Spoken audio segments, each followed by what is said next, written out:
I think it's worth to have a cost of, unfortunately, some gun deaths every single year so that we can have the Second Amendment to protect our other God-given rights. Great.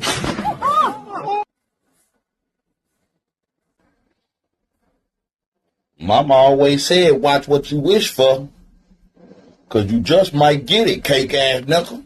I think it's worth to have a cost of, unfortunately, some gun deaths every single year so that we can have the Second Amendment to protect our other God-given rights. That is a prudent deal. It is rational. I mean, I would ask him if he think that shit's still rational or not, cake-ass nigga, but I guess that shit out the question. You know how many mass shooters there have been in America over the last 10 years? Counting or not counting gang violence? Great.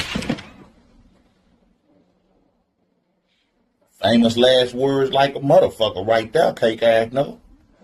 If gang violence don't go down at least 50% all around the world, cake-ass nigga. Great. I know Donald Trump bitch ass seen his whole ass shit.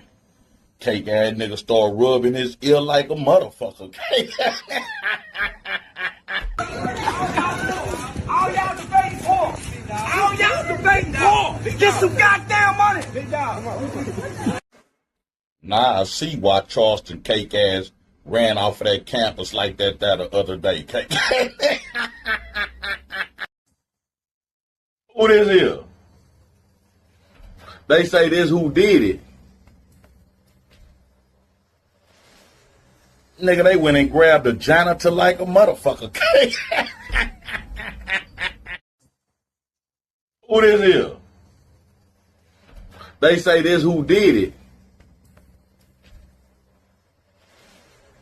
Nigga, they went and grabbed a janitor like a motherfucker.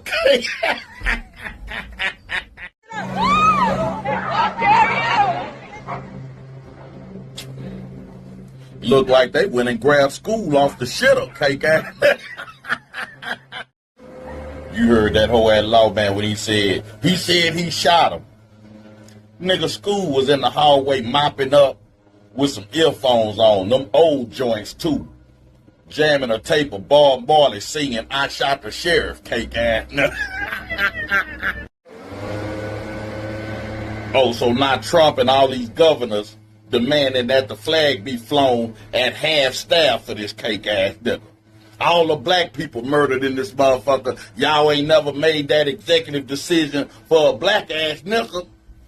Shit, if Obama would have done that shit, motherfucking flag would have been flown at half staff for 8 years, bitch ass nigga.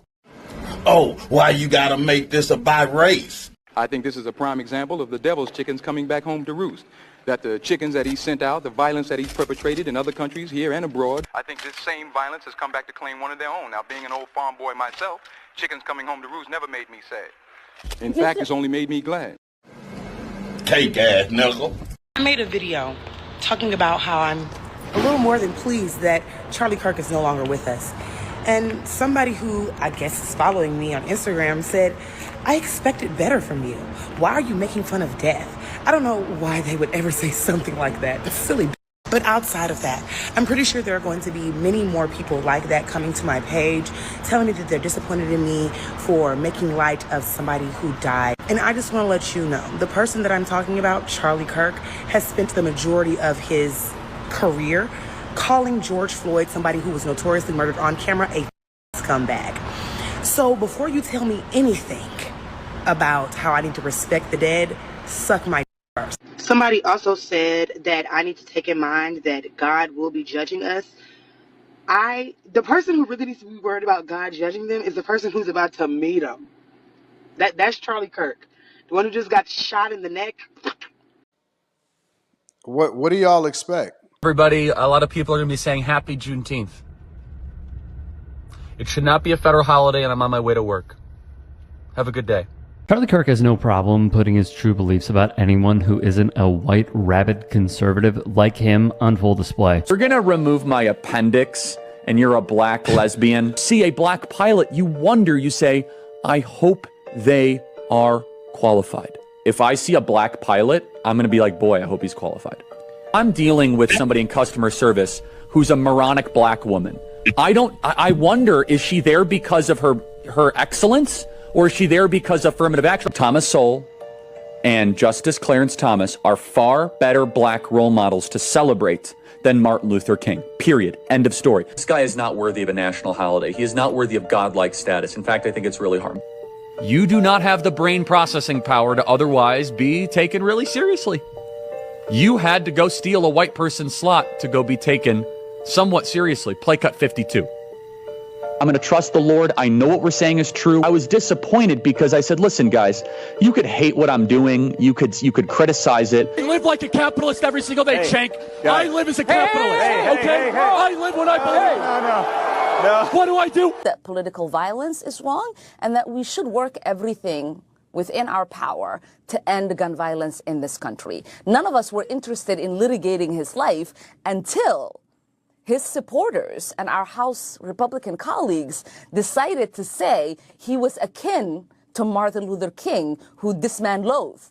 So you invited us into that debate that you wanted to have, that you said Charlie was always interested in. And so you cannot get upset. You can't be mad if people then hold that mirror and say, but here's really who he was. And we cannot forget. It's one thing to ask us to condemn the violence, but it's another for you to ask us to pretend Charlie wasn't who Charlie was. I'm not sure anyone's asking that. I mean, maybe some that people is what are. that is what people are asking. I'm certainly not asking that, but that is what people are asking. People are asking. Super combative. Greg, do you know how many mass shooters there have been in America over the last 10 years? Counting or not counting gang violence? Minutes after Charlie Kirk is shot, there are two men that look rather mysterious. They appear, they move his chair, and they take down the camera that's directly or was directly behind his head. Why did they do that? You can see, slowed down here, he pulls out the chair, he stands on it, and yes, that would be a big no-no for a crime scene. You don't move anything. He takes down the camera that is directly above where Charlie was sitting and would be able to provide, therefore, a lot of insight. And then you can see he kind of sits the camera onto the desk, and it looks like he removes the SIM card from it, or the SD card, if you will.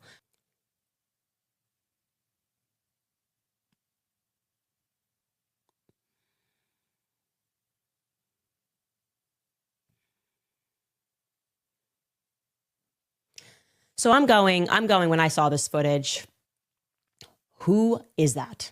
Like, actually, I should be able to figure this out because I've got a pretty big network at Turning Point USA. The person's wearing shades. I'm not recognizing the individual. And I reach out to somebody on the inside and I'm just like, who's this person? And they tell me the person's name and I go, oh, wait a second. And I look again, I'm like, I know this person because it's been a few years, but I know this person. This person's been around Turning Point for quite some time. And I'll say this right now, he was extremely forthcoming. Like, as soon as I reached out, I just sent a text because I still had his number, and he was extremely forthcoming, immediately got onto the phone. Then I asked, okay, well, what about this camera thing? Why would you grab the cameras? And he says, because the first thing that I thought is that I better secure the footage and be helpful and hand that footage over to the feds. Well, obviously that's where things get into a pickle with me because we don't trust the feds. I'm like, just send me the footage. Please let me look at it. There's a lot of conspiracies that are floating around right now. People don't know what to believe. I said, look, I'm not going to publish it. I just want to see it. And I think you should let me see that because people trust me. They know that I'm very serious about this. So in the short run, he agrees that rather than send the footage, he will get onto a FaceTime call with me and he will show me the footage on his computer. He did that, and I watched the footage, and I'm going to tell you what I saw. First and foremost, there is nothing gory about this shot at all. And so, again, I am still going to work with him to get me the footage so that I think it should be shared. There's nothing gory about this footage from the back. The thing that really stood out to me, and I just kept asking him to replay it over and over and over again, is that there's no blood from the back. I'm very confused, not by what I saw, but what I didn't see. Okay? That's pretty much all I can tell you right now.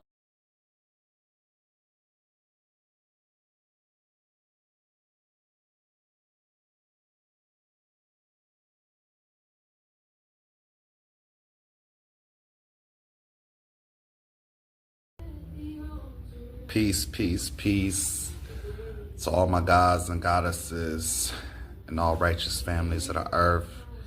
It's the man, it's the minor god, Marco Ja, on another episode of the second chamber, man. And hey, we'll just get into it, man, because this video, I shared a lot of clips, and I don't want it to be too long, but it might be. But this video is titled The Demise of Charlie Kirk and How It Affects People of Color. I really, honestly, man, I want to first off saying that the death of Charlie Kirk, I would say, hey, man, I really had no sympathy, had no empathy for him. Doesn't mean that it was hatred. I was a little familiar with Charlie Kirk, just with the little clips that he had circling all through social media. The main things I've really seen Charlie Kirk saying was just his stance on abortion, which I agree with. I don't really play that abortion. I don't like it at all. But after his death, certain clips of him saying very insensitive, or some people might call racist or prejudiced remarks against black people of color surfaced, and what type of person this guy was. I was a little familiar with him, and then I looked on his Instagram, and I'm like, wow, I didn't know that he had a very big following. You know, he had like 9 million followers on Instagram. But I would say Charlie Kirk, he has gotten more prominent. He has gotten more fame, more attention after his death. I feel like, but was he like a big name, you know, as what, or was he as important as what people are making him before his death? I don't think so. I would say Candace Owens, which I can't stand her, but you know, I think she's a very smart, brilliant young lady. But I don't really agree with her views. Was bigger than Charlie Kirk. A lot of different podcasters was bigger than Charlie Kirk, and I just feel like since he's died, they're making him bigger than what he really was. And especially with Donald Trump having the flag, the American flag, raised half-mast for him, and addressing what happened, and saying and claiming that Charlie Kirk was like an American hero. And then I see some people online, you know, comparing him to Malcolm X. And I don't know, I saw this picture today where it's a picture of Charlie Kirk and Malcolm X. And Malcolm X is saying to him in heaven, hey, you're not bad for a white boy. So, I really think dude wasn't as, yes, he had a big following, but he wasn't as big as what people are making him. I would say when he was alive, the most things that I seen about him was mainly on abortion and immigration. That's what I seen him, you know, the little clips I seen him. I didn't even know his name or who he was, or, like, you know, but I seen some of his content. But after his death, that's when I seen the things that he said about people of color, mainly African Americans. And I would say, man, personally, a lot of things that Charlie Kirk said, it was the truth. Just talking about the single mother crisis that is going on and that's plaguing the black community, the violence, the violence that goes on in the black community. I wouldn't even call it the black community, but just the hood, the ghetto. A lot of things he was saying that was truthful, but he just showed a lack of regard, a lack of respect, a lack of empathy for people of color. Is one thing to criticize something, which, hey, you know, I criticize things all the time, and you know, I have my opinion about certain things, but when I do try to criticize something, I try to, or someone or something or a viewpoint, I try to not be ignorant and place myself in the other person's shoes, understand where they're coming from, read their material, their books, whatever, so I won't be criticizing out of bigotry and ignorance. And you know, that's how I felt about Charlie Kirk. It's like you want to talk about black people and their condition and all this and all that, but you're not understanding, hey, the origin and what happened. It wasn't like, hey, when black people was integrated, you know, we just overnight became how the way we are. It was a slow kind of process, just with the government flooding drugs in our community, the government putting our woman against the black man with Section 8 and welfare, and saying, hey, a man isn't allowed to live in a house, or just things that decimated our society and black culture and in our neighborhoods, you know, without going through the history. And the thing is, I was talking to some guy at the bus station in Raleigh, and he was just saying he hates black people and we're the worst race, and he hates white women, and all we do is fight and kill each other and all that. And I said to him, because I met this guy another go around in Durham, then I saw him on the bus in Raleigh, and I just couldn't let it slide and let it go. And I just had to tell him, hey man, are we black people? Are we controlling what's going on with us? I was telling him, hey, that us black people, we are reacting to the society that we're in, and we're not charging anything. And I understand. He was like, it's all about how you raise and all this, and I'm just like, hey man, I get that, but you know, we're not in charge of anything in this country, and we're reacting to the conditions of this country, and we don't run this country. And then I asked, there was an older gentleman, looked like he was in his late 50s to 60s, and